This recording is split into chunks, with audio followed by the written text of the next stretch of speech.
It all started one day when I was coming out of school. As usual, I saw all my classmates with their expensive backpacks getting inside their fancy cars. Many of them even had a chauffeur. As I walked past them on my way to the bus stop, I could always hear their laughs as they gossiped behind my back. I'm 13 years old and never had any family other than my mom, and she passed away 3 years ago. We never had money, but my mom taught me that the only thing no one would ever take away from me was knowledge. So I studied hard all my life, and that's how I got a scholarship to this fancy school. I was walking to the bus stop. There was a restaurant on that street, and I always smelled the coffee and the cookies. My stomach rumbled. It made me so hungry, but I didn't have money to buy any of that. As I continued walking, I saw a little kitten crossing the street. Cars passed just inches away from it. The kitten crossed to the other side, and I decided to follow it to make sure it was safe.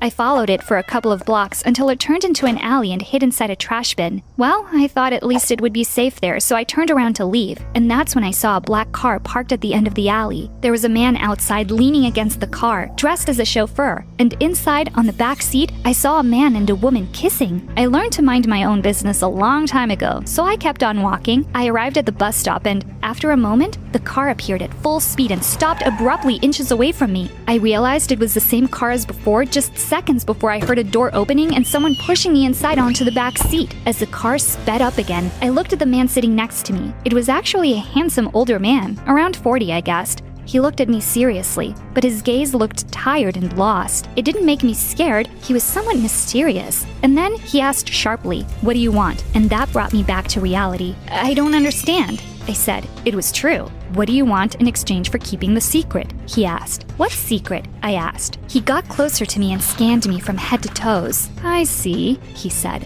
"I know this little game," he added. And then he looked at the driver and shouted, "Perkins, to the mall!" I didn't want to ask any more questions, but that didn't mean I didn't have them. Who was this man? Who did he think I was? What secret was he talking about? Suddenly, the car stopped, and the chauffeur opened the door and pulled me out. The hand of the handsome man appeared from inside the car with a credit card in it. "Get her whatever she wants," he said. The chauffeur grabbed the card and took me inside the mall by the arm. And as I stepped in, my mind went blank. I had never been inside a place this big. Lights, shops, people coming and going, playrooms. This had to be heaven, and I had to be dead. But the chauffeur was still pushing me, so I pulled my arm away and told him to stop. He looked at me and said, Well, what?" I asked. "What do you want?" he asked. "I don't understand," I said. It was true, again. And he said, "It's not the first time we do this. The boss knows what you all girls want for the silence." The boss? The silence? Who were these people? I had no idea, and things were happening really fast. But I wasn't stupid, and I wasn't going to let my only chance get away. I didn't want to spend a second, so I went directly to the bookstore. I always had to borrow the books from school from the public library, so this was my chance to get my own. The man paid, and we went back outside. The handsome man from the car rolled down the window and said, "Are we good?" I nodded, even though I had no idea what just happened, as I embraced the bag with my new books. And he left. As I was walking back to the bus stop, I didn't think about the bizarre situation I just lived, but the fact that for the first time in my life, I had new books. And then I heard it again. The car was coming back towards me. "You have got to be kidding me!" The chauffeur pulled me back inside the car, and the boss asked, annoyed, "Is this a joke? You spent $200 on books?" $200? I asked. "I didn't know they were so expensive. I'm sorry," I said, and offered the books back to him. But he just stayed there and looked at me. Then he looked at the driver and back at me. "Take us back to the mall, Perkins," he shouted. Then he got really close to me and said, "Okay, this is how it's going to be. We're going to go inside the mall again, and you're going to spend real money on real things. You hear me?" I couldn't understand why he meant it as a threat, but I nodded in silence. At least I got to keep my new books. As we arrived back at the mall, we got out of the car. He took the books away from me, threw them inside the car, and said, "Leave them. You'll get them later." We went back inside the mall, and again I was amazed by the amount of information and different noises. He took me directly to the jewelry store and said, "Pick." He sounded like he was in a hurry, but I was definitely not going to choose anything from that store. I looked at those expensive things as they were glowing, but did not dare to touch any. "What is it?" the man said impatiently. I sighed and answered, "I live in a foster home and share my room with 7 other orphans. There's no chance any of this will survive there." The man took a step back and scanned me again. "I don't understand," he said. I assumed he was referring to the school uniform. How could an orphan pay for that fancy school? My mom said that knowledge was something no one would ever take away from me, so she told me to study as hard as I could. "I have a scholarship," I said. "Wise woman," he said, and then added, "Still, there must be something you want." "Well, honestly, I'm a bit hungry, and I've never seen this many options before," I I said as we entered the food court. What do you want to eat? He asked. I didn't have any idea what to choose. I knew nothing about this food, so I just said, I will eat whatever you choose. A tiny smile appeared on his face. It was imperceptible. He walked to a specific place and said, Here. I had trouble reading the sign. Shawarma? I said. Best in town, he added. I smiled as I saw him eating that strange food. He didn't look at all like that angry man from before, and he was right. The food was amazing. After we finished, we continued to walk through the mall. I was stunned with all that merchandise in the different stores. We passed in front of a place that had neon lights everywhere, and the music sounded loud. There were mostly kids inside. They all looked like they were having fun. What's this? I asked. You've never seen a video game salon before? He replied. I denied in silence, still dazzled with all that. How do you play this? I asked. He looked around and hesitated. Then he said, I don't know. We got inside. He bought some special coins to put in the machines and gave them to me. I walked to the first game I saw. It was a shooting game. I put the coins in the machine and lifted the gun. He looked at me in silence. But a few moments later, as he saw how much I sucked at the game, he almost ripped the gun out of my hand and said, No, you're missing everything. He then started to shoot at everything with an ability that was not human. I stood there watching him play. It was so much fun. This was in fact a very strange man. After a while, the screen showed the words, Congratulations, you've won, and he gave the gun back to me. That's how it's done, he said. I looked at the screen and said, Look, 2 players. He hesitated again, but then agreed. We started playing the game together, and we lost track of time. You're getting really good at this, he said. After we won a hard fight against the opponent, we even high-fived. He continued to buy coins, and we were there for a couple of hours. When we left the mall, it was already dark. Well, I said, thank you for this day. I have to go. But he got instantly serious. Wait, he said. I'll take you home. I got in the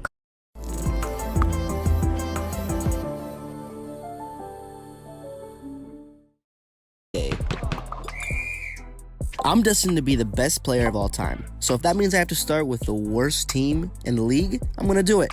The Memphis Honey Bears, huh? 30th in the league? Alright, let's try out as a shooting guard. My performance was great, but drumroll, they offered me a 1-year contract for almost $1 million.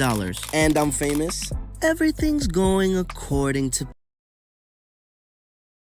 and hugged my books again. He looked at me and said, Your mother really was a wise woman. When I got out of the car and he left, I thought I had dreamt it all. What a strange day. No one would believe me if I told them. I couldn't sleep much that night, so I used the time to study for the upcoming test the next day with my new books. As we were doing the exam, I saw that my classmate Tanya was having problems with it. She was writing things and erasing them many times. We were close to the end of the period, so I got closer to her and let her copy from my exam. When we got out, she came to me and thanked me. We walked together to the cafeteria talking, but when we arrived, Andrea, the popular girl in my class, stood in front of us and looked at Tanya with disapproving eyes. I looked to the floor, ashamed and somehow scared of Andrea. Are you coming to the party tonight? Andrea asked Tanya. I don't know, she replied. Are you coming, Sheila? I looked up puzzled. No one ever invited me to those fancy parties. And as I looked at Andrea, I could tell she was not happy with the idea. Sorry, I have to study, I said. And Andrea said, See, she's not interested in hanging with us. She's a smart girl. But Tanya said, She is smart and she saved my life today. I think I'll study tonight too. Andrea's jaw dropped. She was clearly indignated. She took my new books away from me and said, Oh, right. Smart Sheila and her new books. I wonder where you got the money to buy them. Andrea, stop it, Tanya said. She took the books from her and gave them back to me. Why are you being such a jerk? She added. I was amazed at how Tanya stood up for me. I was such a chicken. I could never stand up for myself. But Andrea took it even further. She grabbed my shirt and ripped its pocket. I was in so much trouble now. I didn't have the money to buy a new shirt. I rushed to the bathroom to cry. Tanya got inside after me and told me not to pay attention to her. She said that Andrea was miserable and that I didn't deserve what she was doing. As I was walking to the bus stop after school, the handsome old man stopped by with his fancy car. I was crying and I hated when other people saw me cry. He realized anyway and asked me what was wrong. Damn it. I tried to cover my face, but he got out of the car and grabbed me by my shoulders. He looked at my ripped shirt. What happened? He said. Nothing, I slipped.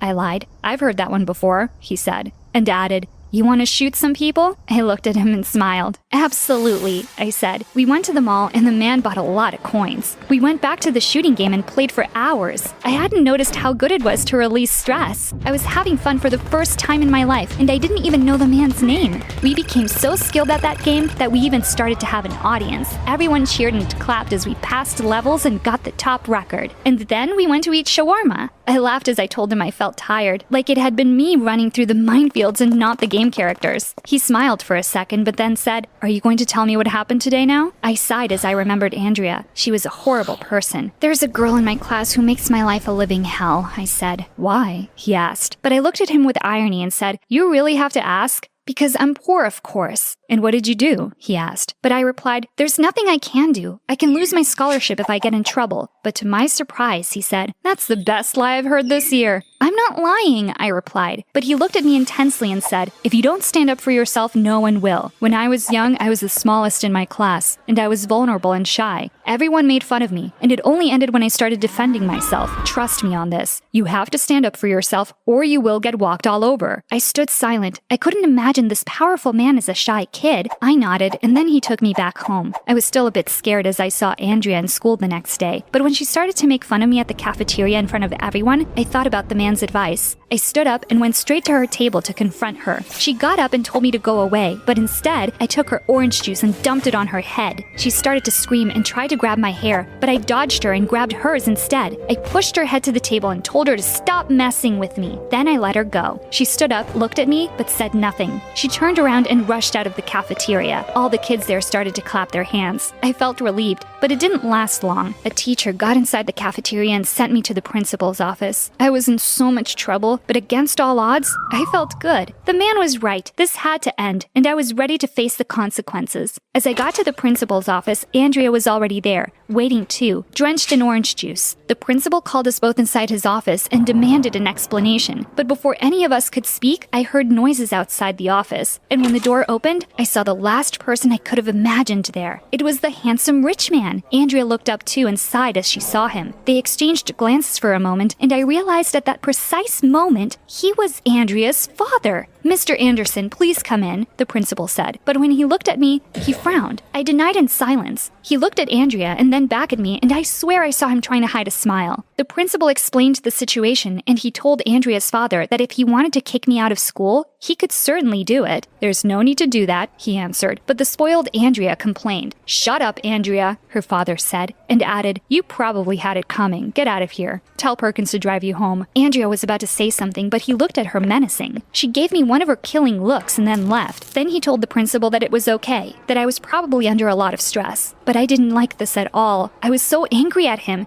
He was a hypocrite. He was Andrea's father. I stood up and said, "I don't need you to defend me. I must stand up for myself, remember?" The man stood silent, surprised. I looked at the principal and said, "I'm sorry for what I did. I take full responsibility. Andrea had been bothering me for years and I got fed up, but I understand this wasn't the best way to react. Do with me whatever you think is right. Excuse me." And I left. I went to my locker and grabbed my new books. If I was going to be kicked out of school, at least I would take them with me. I walked to the bus stop crying. I didn't want to see the man, but I kind of hoped he would appear, but he didn't. I let 3 buses pass, but he never showed up. I wanted to see him. I demanded an explanation, but when the 4th bus came, I got in and went home feeling like the loneliest person in the world. I didn't get much sleep that night, and when I woke up the next morning, I felt terribly sick. Perhaps it was me being a chicken again. I didn't want to go back to school ever again. The director of the foster home called the school and told them I was sick. I stayed home for the next 3 days, wondering if I had dreamt everything after all. Andrea's father seemed like 2 completely different men. He was so kind with me and so mean to his own daughter. I couldn't understand. On the 3rd day, they told me I had a visitor. When I got up to see who it was, I found Mr. Anderson at the door. I was still mad at him, but I was relieved to see him, I have to admit. We went to the garden and sat on a bench. He told me he was sorry for not coming to see me sooner. He wanted to make some arrangements first. "What arrangements?" I asked, and he said, "Adoption arrangements." "What?" I looked at him in silence. I was stunned. He said, "You don't need the scholarship anymore. If you agree, of course." I thought for a moment. "I don't want to be Andrea's sister," I said. Well, perhaps I was being overdramatic. I know, but he laughed. I said, "Don't laugh. I'm still mad at you. You can't solve everything with money." He got instantly serious and said, "I know. I had a talk with Andrea last night. I didn't realize what a terrible father I'd been until I met you. You reminded me of what having a good time means, and I felt guilty that I wasn't sharing that with her. You taught me what it means to be a father, and I want to continue doing it with both of you." Wow, the man gave really good speeches. I smiled. "I don't even know your full name," I said. And he answered,